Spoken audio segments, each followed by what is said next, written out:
Welcome to the world of PowerPoint. The nice thing about this is I think that after you've completed Word, PowerPoint feels so easy and user-friendly to you because the ribbon is going to look very familiar to you. There's just a lot of fun things that you're like, I got this. So if you were worried about PowerPoint, please don't be. You're going to enjoy this.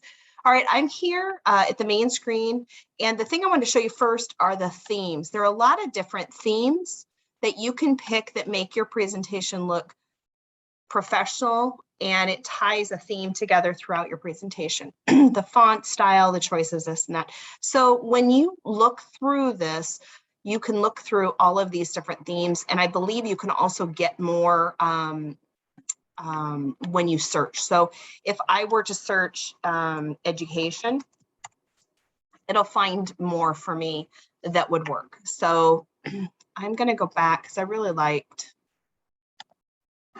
this is one of my favorite to use, the organic. All right, now it's going to say, do you want which style of this? So I can click the darker, lighter, whatever I want. So I'm going to hit create. All right, this is going to be our title slide. And you're going to look at our ribbon and it looks so familiar to you. You should really feel like I already have this. You don't even need to talk to me. All right, so this is our slide. If we want to insert slides, click new slide, and it will give you a lot of different options how your next slide. This first one is called the title slide. I typically do not use this one, this type again, because I want it to be kind of like the cover of your book, if you will. So the rest of them, I typically pick these other sections. Okay, I can pick where I have title and content. I can pick two pieces, all kinds of things. So I'm going to pick the two content. All right, let me go back here to this title slide. So you click to add your text. And if you'll notice, PowerPoint is spelled, it's smushed together, but the P's are capitalized. All right, so you just simply click and start typing. And automatically this looks very nice. Now, if I wanted to go back, I can highlight my text, come back up here, and I can pick a different style. Now, one of the things is, then it doesn't carry through the theme if you change it here, and you can change the whole theme other places. So if you want it to look different, let me go abstract groovy, then do you see how that kind of doesn't go with this style? So I'm going to go ahead and undo, and I'm going to leave it exactly where it was. One of the things I do mess with quite a bit is the font size. And that is right here if you want to do the quick. If you want to be more specific and have a one in mind, then you go here. Your bold, italics, underline, right here. If you want a different text color, over here. All right, so I'm going to undo a couple of these.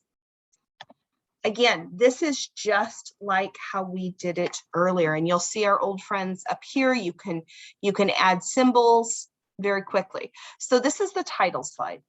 We're going to come over here. This is my first content. I call them content slides, regular slides, whatever you want to call them. Again, click to add, and I'm going to say slide 1 just to be non-creative. Now, this one, you'll notice there's a lot of options. I can insert a table, insert a chart, smart art, 3D models, pictures. I'm going to click on this one. This is probably the #1 thing you're going to do. All right, this is my little shepherd puppy that's playing in the background. So if you hear naughty things, it's this.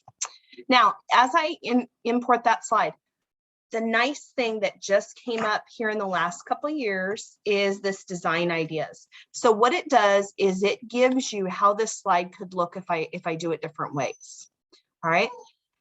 I have found this really saves me some time. Like I like this, so I'm going to use that. Or I could have done, if I wanted to cut her ears off, I could use this one. But you can see there are some really nice samples over here, and this is that design. The other thing, I can come up here and click on those pictures, and you'll remember, look at that beautiful reflection that comes with. All right, so we can do lots of different things with this. Now, if you want to resize your picture, if you want to go at an angle, I can cock it a little bit. Now, the thing with that reflection, that it doesn't the reflection comes in a little bit funny. So I may want to come back here and change how I have it over here, just so you understand what we're doing.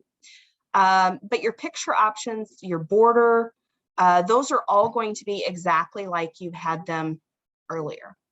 Now, one of the things you can do when you come over here, you can start putting your text. If you do not want that bullet, you just backspace. That a lot of times people will bullet information in PowerPoint because they're not writing in complete sentences, and it kind of draws your attention. I am going to say, when you do a slide presentation, please limit your text, short, to the point, quick bullets. I cannot stand presentations where word for word, what the professor, what the instructor, what the presenter is going to say is on the slide. Makes me feel like I am in kindergarten, somebody's reading to me.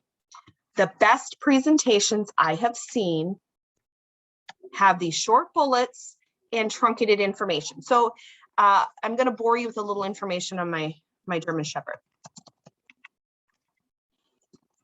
And I know Shepherd shouldn't be capitalized, but I hate doing it that way. And she is 7.5 months. She's in her terror stage. Born in Colorado. First show this weekend. Wish me luck. All right. Now, instead of saying she is a German Shepherd dog, she was born 7 months ago. She was raised in Colorado. Don't do complete sentences. Shorten this up because I want my audience to see my presentation and I want them to listen to me.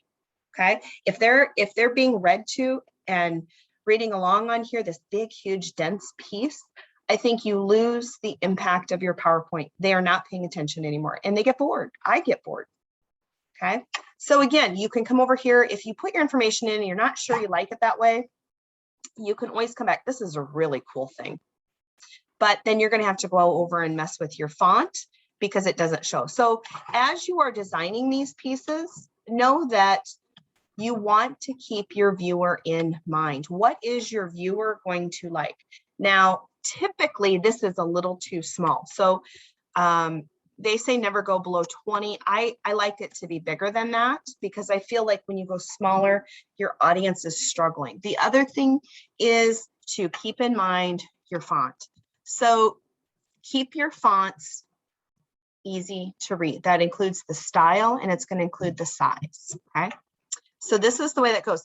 If I want to insert another one, I'm going to come over here and I'm going to click on new slide and it gives me lots of options. Now I could come over here and go Control C, Control V, and it's going to duplicate that slide for me. So sometimes I want to keep that exact same thing I have. I just want to come back in and change a couple pieces over here. All right, let's say this is my second, I wanted this to be my second slide. Okay. Oh, let me change something. Gabby. All right, and I realized, oh, I really wanted to move that. This is the click and drag. Click and drag. It is super slick. If you aren't catching me to figure out this is going to be fun, it's going to be easy, you're not paying attention because I love PowerPoint. I think it's super friendly. Okay.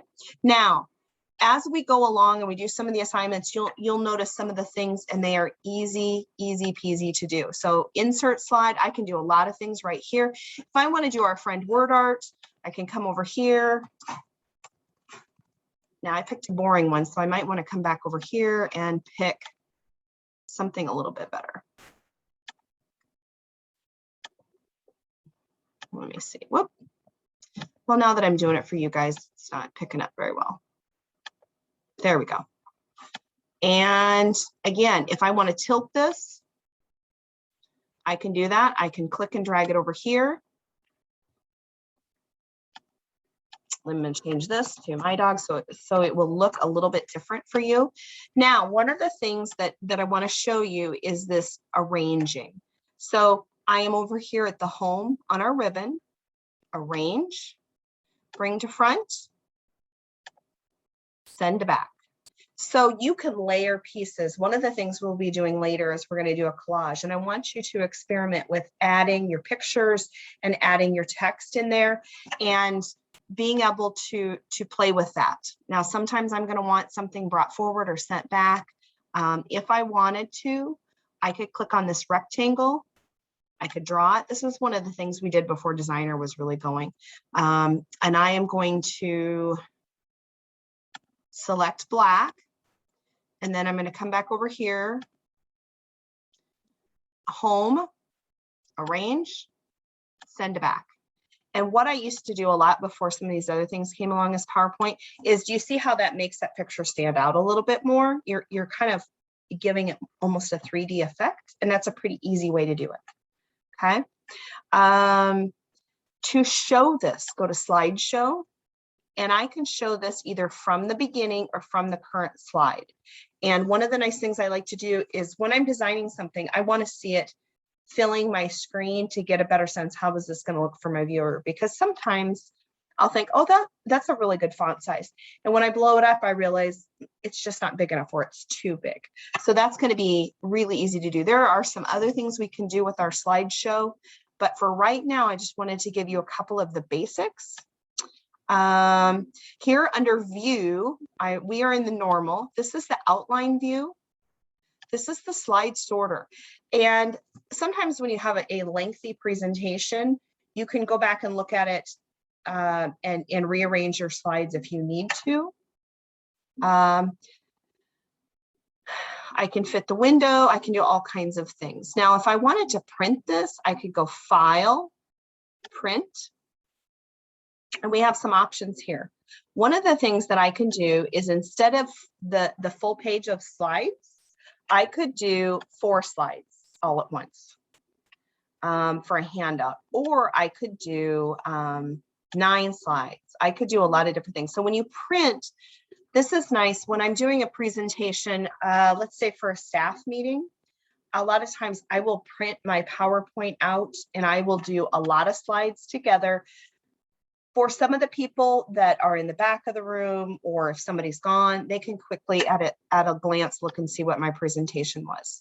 If I want to print, I could print just the selected slides. I could print just 1 slide, whatever I want to do. I'm going to put two slides here. The other thing I can do, if I hit print, then it didn't do it. It's trying to print too. Let's do save as. Oh, and I hear it printing here at my house, which is not what I meant to do. All right, let's go browse. And I can save this as our old friend, a PDF, if I want to. I can also open document presentation, which is another old friend. If I'm in other presentation software, I could open this up. And I will tell you, some of the features that Microsoft has don't translate. So it'll look a little different, but if you're sending this to people, you can either send it as an open document, or excuse me, open document presentation, or you can send this as a PDF. Especially if you have people that weren't able to be there, you can send that as a PDF. So again, I was here at view. I'm going to go back to the normal, go back to home. All right, so as we go forward, this is going to be a lot of fun to do a presentation. I hope that this also helps. Girls, it's okay. I also think that this will help you later on. All right, have a great day, guys.